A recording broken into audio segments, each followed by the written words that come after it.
teman-teman semuanya, selamat datang kembali di channel ini, channel pendidikan.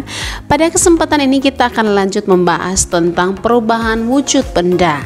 Nah, di sini ada jenis benda, ada padat, cair, dan gas. Contohnya zat padat, zat cair, dan gas. Zat gas. Kita lanjut ya. Kita akan mempelajari bersama-sama terkait sifat benda padat. Nah, sifat benda padat pertama-tama itu berbentuk benda padat tetap. Bentuk benda padat dapat diubah jika mendapat perlakuan tertentu, misalnya ditumbuk, dipotong, atau digosok.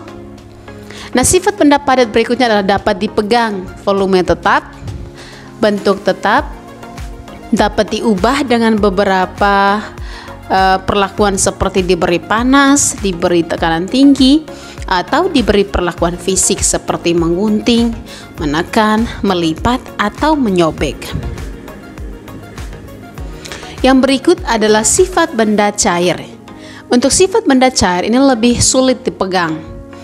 Bentuk tidak tetap, volume tetap, dapat mengalir dari tempat tinggi ke tempat yang rendah, memiliki daya kapilaritas atau mengisi pori-pori dan rongga kecil, memiliki tekanan, permukaan yang tenang, selalu datar, dan menempati ruang.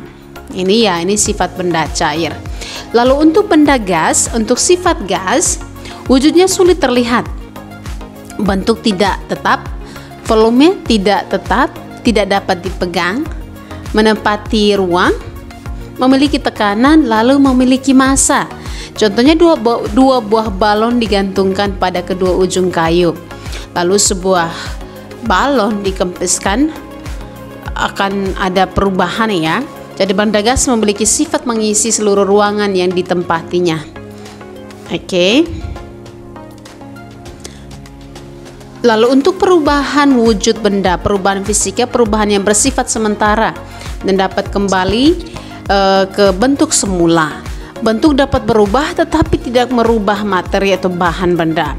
Untuk perubahan kimia, perubahan yang bersifat tetap dan tidak bisa kembali ke bentuk semula. Membentuk zat baru terjadi perubahan warna, aroma, dan tekstur. Nah, untuk faktor-faktor yang mempengaruhi perubahan wujud benda, yang pertama ada pemanasan, pendinginan. Nah, untuk pemanasan dan pendinginan ini merupakan perubahan fisika. Sedangkan perkaratan, pembusukan, pembakaran, dan pelapukan ini masuk pada perubahan kimia. Ingat tadi bahwa perubahan fisika adalah perubahan yang bersifat sementara dan dapat kembali ke bentuk semula. Dan bentuk dapat berubah tetapi tidak merubah materi atau benda. Lalu pada perubahan kimia, perubahan yang bersifat tetap dan tidak bisa kembali ke bentuk semula. Membentuk zat baru, terjadi perubahan warna, aroma, dan tekstur. Ini prosesnya melalui perkaratan, pembusukan, pembakaran, dan pelapukan. Oke. Kita di sini bisa lihat dalam skema ini perubahan wujud benda karena pemanasan dan pendinginan. Perubahan wujud benda dari padat ke gas. Padat ke gas disebut dengan menyublim, sedangkan perubahan dari gas ke padat disebut dengan mengkristal. Lalu, perubahan wujud benda dari cair ke gas disebut dengan menguap. Perubahan wujud benda dari gas ke cair disebut mengembun. Lalu bagaimana dengan perubahan padat ke cair? Perubahan padat dari padat ke cair disebut dengan mencair. Dinamakan cair ya, jadi mencair. Kalau dari cair ke padat disebut dengan membeku. Oke.